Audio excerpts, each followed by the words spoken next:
to all you contractors out there in this great country of ours, the United States of America. Yeah, we're going to be a little patriotic this morning. Welcome to the new year. This is actually our first Mindset Monday for the new year, and we're really excited that you're here joining us. If you're here for the first time, or if you are a guest from one of our past shows, feel free to type in the chat who you are, where you're from, and a little bit of hello. Don't worry, we'll shout you out. We'll give you your street creds. We'll make you feel warm and fuzzy on the inside. Well, today being January 15th, we're already halfway through the first month of 2024. Now, it's a little odd to think that you went to bed and woke up, and now we're halfway through month one of the year, right? But this is what you need to realize. Time waits for no man or woman. If you're a woman watching, we appreciate you as well. But time waits for no man. What does that mean? It means that as much as you would like to think that you can slow down, manipulate, buy, or do something else with time, you can't, right? It's going to progress whether you do something about it or not. So you may as well do something about it. And today I really want to focus on a particular topic. But before I share that topic with you, I want to share a story with you. I've done a lot of reading, studying of different military leaders over the years. And if you know me, then you know my background. I was a police officer for almost 20 years in the Phoenix metro area. And I got to see my fair share of interesting folks, we'll say. But I don't want to share a story about that. I want to share a story about some of the people that I've been doing some research on, some of the people that I've spent time getting to know through stories, if you will. And we've got a few people, give them a little shout out. We got Ground Fog. Don't know who you are, but hey, welcome. David Ong, he says, empower me. I like it. We got Rajiv, welcome. Tim O'Connor from San Antonio, Texas. We got Victor. Can't pronounce your last name, Victor. I apologize. But Rhino Builders out of Minneapolis. Again, if you're here for the first time, if you're here returning, go ahead and drop your name and where you're from in the chat, and we'll give you a little bit of a shout out. Pro Painting, what's up, my man or woman? I don't know who you are. So as I was studying, as I continue to study these leaders, there's a reason that I do it. I do it because success, as they say, leaves clues. In other words, people have failed. And they failed miserably throughout the history of this world. I have failed miserably throughout my life, right?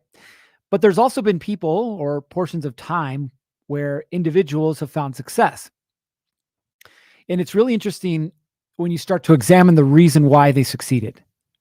We're here in the good old US of A, the greatest country in the world. I don't care what you say. We live in the greatest country in the world. But why? Why is it that we live in the greatest country in the world? It's because of leaders that we had when this country was being established. And these leaders spent time, they spent energy, they spent their lives helping us secure the freedoms that we have today. One of those was George Washington. Now, if you're a history buff, you probably know George Washington better than I do. I'm not a huge history buff, but I've recently started to study his life and him as a leader. And when you think about the battles that Washington fought, I don't know if you know this or not, but most of the battles that he fought were during the cold of winter, like mid-December to mid-January. Now, we are in mid-January, and most of the U.S. right now is experiencing some type of cold. I think we got about 6 inches over the last 4 days or so. Some people got 2 feet. But it's cold out, right? Imagine your only source of heat is a fireplace. Your only reprieve from the wind and the cold might be a tent, if you're lucky, a jacket, if you're lucky. And that's it. And you're fighting for this thing that you really don't even know what it is yet. You're fighting for freedom. But what is freedom, right? And George Washington, there's a reason that he became the first president of the United States. It had a little bit to do with who he was as an individual, but it had a lot to do with his ability to lead other people. And David posted, he said his dream was to be a British officer. It was until he realized that, hey, he needed to fight for Team America. But The point is, the reason that Washington was a great leader is because he inspired his troops. Now, we get inspiration confused a little bit, right? Inspiration to most people is something that makes you feel good, makes you feel warm and fuzzy, lasts for a short period of time, right? And it's good. Sometimes I get inspired at the gym when I watch the girl next to me lift more than I do. It's inspirational, right? I should get off my ass and lift heavier. Sometimes I get inspired when I go to church and I listen to, the pastor or the preacher talk about God, and I get inspired. Sometimes I listen to my wife talk about, what she wants to do and the dreams that she has in her life, and how I can help her with that. And I get inspired, right? And so we have different people in our lives that have inspiration. But there's a difference between inspiration and vision, right? Inspiration is nothing more than a shot of adrenaline, right? It's getting you inspired to do something. The problem that most people have is that they don't actually get inspired to do something. They just get inspired, right? When you're scrolling through TikTok or YouTube shorts or reels and you see those videos where the guy's like, wake up, mother effer, today's your day, and he's spewing whatever he needs to spew. It's motivating. It's inspirational, right? But to do what? It's not leading you anywhere. And that's the thing that Washington was able to do, was to take that inspiration and lead his troops, right? The understanding that, hey, look, we need to cross this river, the Delaware. We need to attack the British troops. We need to secure this location. We need to. And here's why. Right? I'm going to inspire you to want to do this with me because I'm going to lead from the front. But I want you to know that there's a reason why we're doing this. It's not to sacrifice our lives. It's not to post a picture on Instagram and look cool, right? There's a reason behind why we're doing what we're doing. And George Washington was one of the examples of taking inspiration and turning it into vision. Now, there have been different military leaders over the years, different political leaders over the years, different religious leaders over the years who've inspired through vision, right? But really what matters more than anything for you is your own vision. Now, maybe you've been inspired by people. I have, sure as hell. My 8th grade soccer coach was a police officer, and he would spend a lot of time talking to us about his job and why he did what he did and why he wanted to protect and serve, other people. Well, he ended up, he was shot and killed by a drug dealer. And I remember, as an 8th grader, not really understanding why somebody would want to do that, but still holding on to that inspiration and that vision that he had to help other people. Well, guess what? In my adult life, I didn't really think I was ever going to do it, but I became a police officer and for lack of a better term, kind of carried the torch that he lit. And really, as the leader in your organization, because that's what you are, really as the leader in your organization, it's not just your job to inspire. It's your job to provide vision, right? So when we talk about vision, what is it that we're actually talking about, right? What is vision to you? Because to you, vision could be one thing. To someone else, it could be something else, right? But as the owner of your contracting business, one of the hardest things you will ever do is, one, get really clear on what you actually want out of your business. And number two, get really good at getting other people on board. Because making money is one thing, but making money is you're exchanging time for money. That's all you're doing, right? Building a business is building something that doesn't depend on you anymore, that doesn't rely on you anymore, that is leveraging other people and other resources to get there. Now, I have a question for you. If we were to look at your vision for your business right now, do you have a clear idea on where it's going? Do you have a clear idea on where you're taking it? And I say clear because making more money, dominating the market, becoming number one in the industry is not clear. Clear means two things. It needs to be specific and it needs to be measurable. If right now you were figuring out how you were going to get from LA to Chicago, what would you do? Well, you'd probably pop up in your phone, you type Chicago, and it would give you a route. It would give you options whether you were driving a car, flying in a plane, hell, even walking, maybe even a train. It would give you options, right, on how to get there. And so that's good, right? You have a clear vision on where you're going, but there's no inspiration attached to that, right? So we're looking for these two pieces, but I want you to drop in the chat, where is it that you're taking your business right now? Right? What is the vision that you have for your business? And when you're writing this down, I want you to ask yourself that follow-up question. Is it specific and is it measurable? Can I touch it? Can I taste it? Can I feel it? Is it real? Most people, when they create a vision, aren't clear enough. They don't make it real enough. And so then the likelihood of them achieving it dwindles dramatically. So where is it that you're taking your business? Go ahead and drop it in the chat. I tell you, for example, in our business inside of the American Contractor Network, our focus is to help 10,000 contractors pass 7 or even 8 figures. That's our vision. That's where we're going with this thing, right? And so what has to happen is we have to give them the tools and the resources and the frameworks and the knowledge and the support and everything involved in making that happen. Everything that I do supports that vision. So what is the vision for your business? And where is it that you're taking it right now? So we're waiting for some of these to come in. But as we're waiting for this, for you guys to respond, I want to ask a follow-up question, right? So there's one thing for you to know where you're going and how you're going to get there.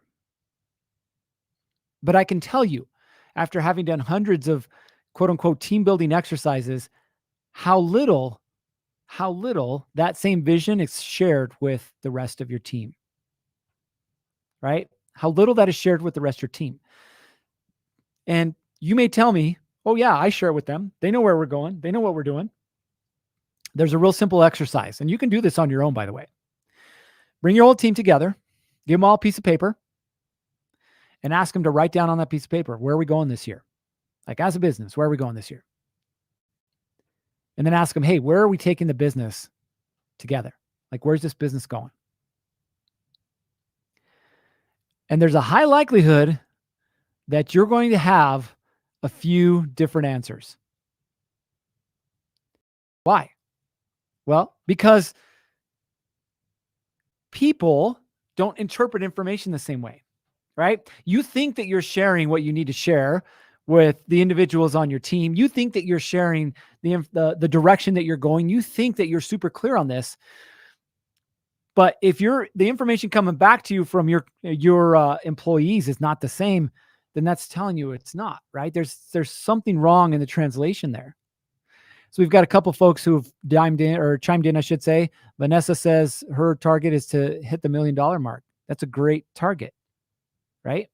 Short term, but that's a great target. Michael says, I'm a one-man show. I'd be happy just to learn all the paperwork stuff and be what I consider a real company. Hopefully going to Fence Tech this year will help. Yeah, hopefully, maybe not. But Michael, your business is going to be whatever you believe your business is going to be. Your business is going to be the thing that you believe that it can be, right? Or you believe that it is. If you believe that you're the number one fence company in whatever service area you have, then you're going to be the number one fence company, right? If you believe that you're still lacking, that you're still this, that you're still whatever, then that's exactly what you're going to be. We've got 96% of contracts, and I'm thinking that's contractors, fail every 10 years just because they do not have the vision. Thanks for the help. Yeah, I appreciate it. And you're right? Vision is the first key. You have to understand is that working hard is not going to get you what you want, right? You have to work smart with the hard. And that's what we're talking about today. We've got Unique General Services saying it's me and my wife trying to get this thing going on, and we want to be bigger in this industry. Right. But what is bigger? Like, what does bigger look like for you? Is it we want to be 7 figures? We want to be 8 figures? Is it we want to impact 10,000 homeowners? Like, what does that thing look like for you? You want to make it real. You want to make it tangible. We've got Josh saying, be the shining light in my community to motivate others to get out of a life full of disappointment and drug addiction and show people that there was something unlike what we are told daily. Holy crap, Josh. That's awesome. I love that. Now, I'm guessing that you're talking about people that you're going to hire, or is this another business, or how does that relate specifically to what you do as a contractor, right? And they can work together, by the way.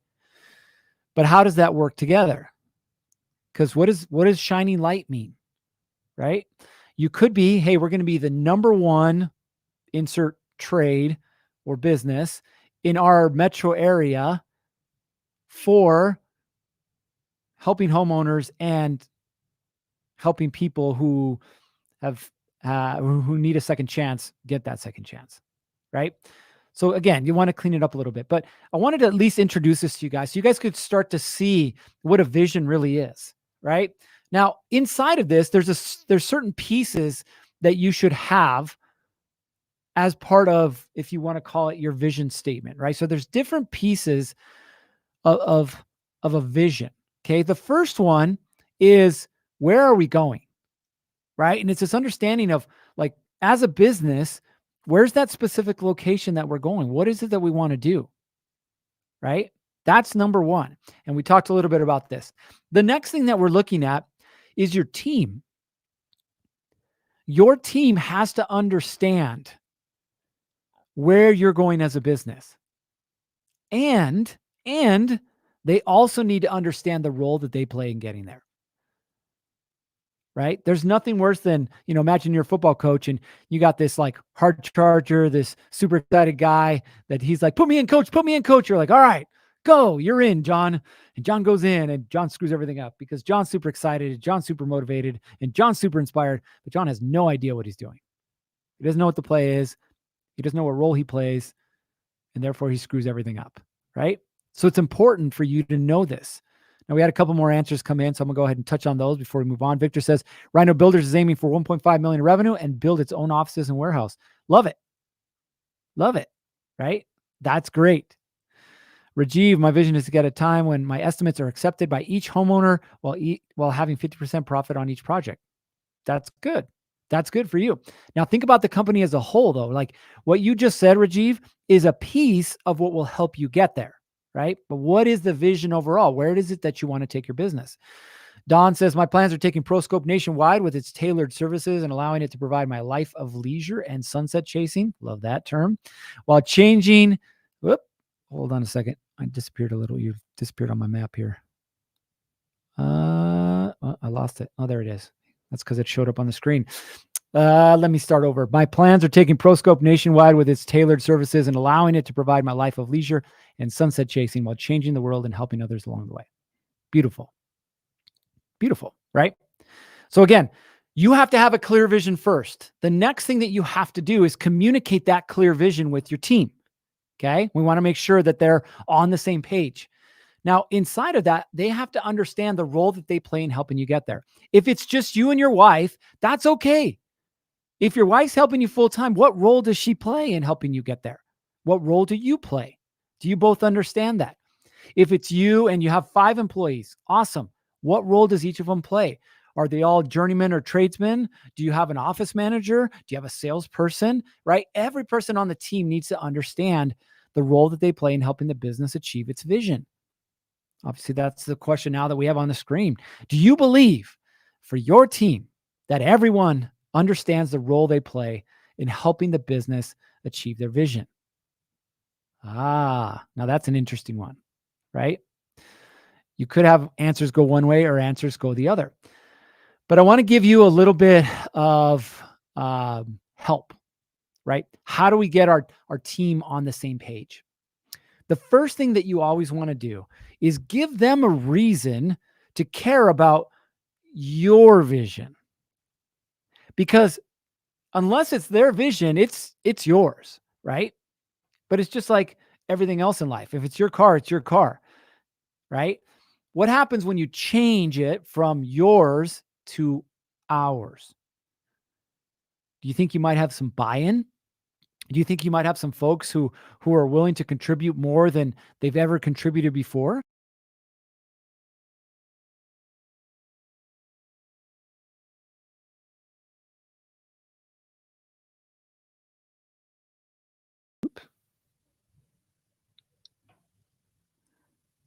All right, we might have a little bit of a hiccup here with technology. So stand by 1 second. We're good? We're good. We're good. All right. Apologies. Had a little bit of a hiccup in technologies. Do you think that your people would be more bought in if they understood that it wasn't just your vision, that it was their vision? There's a plumbing contractor that we've worked with for a couple of years now, and they've really grown their business, not just by more leads and more sales and more people, but really the vision, because the vision that they created is creating generational wealth for all of the people they work with and becoming the best what's the word, the most positive impact, or making the most positive impact that they can make in their community, right? So they included their community, but they also included everyone on their team. Now, how many contractors give their employees a chance to create generational wealth, right? Or the opportunity to become financially independent, right? Now they do that through a few different things. They have some profit sharing plans, they have some 401ks, all of these different methods, and they work with each of their employees to create a game plan so that they can become financially free, right? But it's super clear for them, and it then allows them to see that this isn't just a vision that the team that the company has. This is for me too. It's not a yours, it's an ours. Right. And that's really what the focus needs to be. Give them a reason to care, because they're going to be asking as soon as you say, hey, all right, this is what we're doing this year. This is where we're going. In their mind, they're asking, what's in it for me? Just like you would. Right. So we want to make sure that you were including our employees inside of that. The second thing that we talked about is visualization. Now, how many of you guys have talked to your spouse or significant other, closed your eyes and said, man, can't wait till we go to the beach and we're hanging out in the hammock and we're sipping a drink out of a coconut and we're watching the sunset and the waves are crashing and the turtles are walking across the sand, right? I'm saying this to you right now, and in your mind, you're picturing it, right? You're visualizing it. Your employees are the same way. They need to visualize what it's going to be like when you get there. So if you have a target, say of a 1.5 million, like Rhino Builders, what's it going to be like for them when you guys hit 1.5 million? Is it that everybody's going to get 2 weeks paid time off? Everyone's going to get a bonus of $5,000. Everyone's going to get taken on a trip to Mexico. Like, what does that look like for them? Right? Because it's really cool to get somewhere, sure. But they also need to know what's in it for them. And that's your job, is to paint that vision, but then also help them visualize it, help them see it, help them touch it, help them taste it, help them make it real. This next piece, again, I'm going to hammer it with a nail again. Listen, you have to be able to clarify the role that they play in getting there, right? And there's a couple of reasons for that. One is so that you have buy-in, but two, it's so that you can hold them accountable. Because if you remember, employees need three things, right? They need to be educated, they need to be challenged, and they need to be rewarded. But if they don't know what you expect them to do and how you expect them to do it, what's the likelihood that they're going to get it done? Not very high. What's the likelihood that you're going to have to stop what you're doing, growing the business, and come back and help them figure their mess out, or even worse, do it for them, and then leave again and expect them to know what to do, right? They have to understand their role. Super clear. When I was part of the SWAT team, one of the things that we would do before every operation is something called a brief back. It's silly, it's simple, but it is effective, right? How do you make sure that everybody's listening? Ask them what they just heard. And so what we would do is we would brief the entire team, right? Hey, this is what we're doing. This is how we're doing it. Here's the role that everybody plays inside of there. Any questions? Maybe there was a question or two. And then whoever was leading the briefing would then go to each individual and say, okay, Justin, what's your role? How are you getting it done? Oh, I'm driving the car and I'm doing this. Okay, Johnny, what's your role? Okay, Fred. Okay, Scott. Okay, Garrett. Everybody had the opportunity to brief back what the mission was and the role that they played inside of it. Now, what do you think the likelihood was that we would succeed based on that? Well, a whole lot higher, right? Sure, there's skill set and some other things that get thrown into the mix. But really, everybody was on the same page. We understood what we were doing, we understood how we were doing it, and most importantly, we understood the role that we played to make it happen. Your employees are no different. They need to understand how they fit into the big picture. Now, if you have a clear vision, great. Awesome. If your team is aligned, fist bump. Proud of you. If not, what do you need to do to get your team more aligned? What do you need to do to create a clear vision? And by the way, for those of you who are, it's just you and your spouse, or it's just you and your spouse helps sometimes, that's okay. That's a great time to practice because she'll be a little more forgiving for you, right? But what is it that you need to do to get your team aligned? Do you guys need to sit down and have a team meeting and you need to draw it out on the whiteboard? Hey, look, this is where we're at right now. This is where we're going. Here's how we're going to get there. First thing we're going to do, we're going to increase prices 25%. The next thing we're going to do, we're going to attack this new market. The third thing we're going to do, right, and get super clear. Okay, John, this is what you're going to do. You're in sales. This is what you do. Okay, Mary, you're the office manager. This is what we need you to do, right? You're infusing that inspiration and motivation, but with the vision. Now, do you think if you had a meeting like that on a regular basis, once a quarter, maybe twice a year, do you think that everybody would, number one, be aligned with your vision, number two, be on the same page and be willing to do what they needed to do to help the company reach the goals that they had? Because if the company reaches the goals, then they reach their goals as well. So this is a team game. Warren Buffett said, the hardest thing you'll ever do is hire somebody because you're going to be doing it for the rest of your life. But I'll tell you, it's not a conversation about hiring, but I'll tell you, when you have a good team, the best way to take advantage of that team to get the outcome that everyone wants is get them on the same page. Get them on the same page. Let them know the role they play. Let them know where you're going and how you're going to get there. Let them know what the payoff is, not just for the company, but for them. I guarantee your business will change. All right.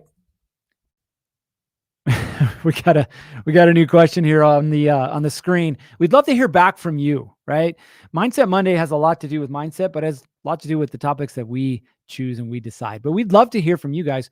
What would you like us to discuss? What topics would you like to hear more about? What are some things that you're struggling with that we could help you out with? So in the chat, feel free to drop, what would you like our next talk to be about? Or topic. What are some topics that you're interested in? We'd love to bring those to you. We have access to all kinds of people and all kinds of different industries and a whole lot of information. We got 30 minutes, so we want to make sure that we give you what you need to help get the results that you want out of your business. Again, Contractor Plus was created with a very specific purpose, and that was to give you all the tools that you need to be a successful contractor. And there's more tools coming. Trust me, Justin and I are talking about these all the time. So you're going to have access to some new vendors. You're going to have access to some more streamlined ways of doing things. You're going to have access to more information, all of these pieces to help you get the results you want out of your contracting business. So that being said, what would you like us to share with you? What would you like us to talk about? What would you like us to enlighten you? Or hell, do you just want to kick in the balls? We can do that too. We look forward to hearing from you. Reach out to us. Let us know. Give us a follow. Give us a like. Share this with your friends that you think could benefit from this. And as always, you know what time it is. It's time for you to get after it. 3, 2, 1. Off you go.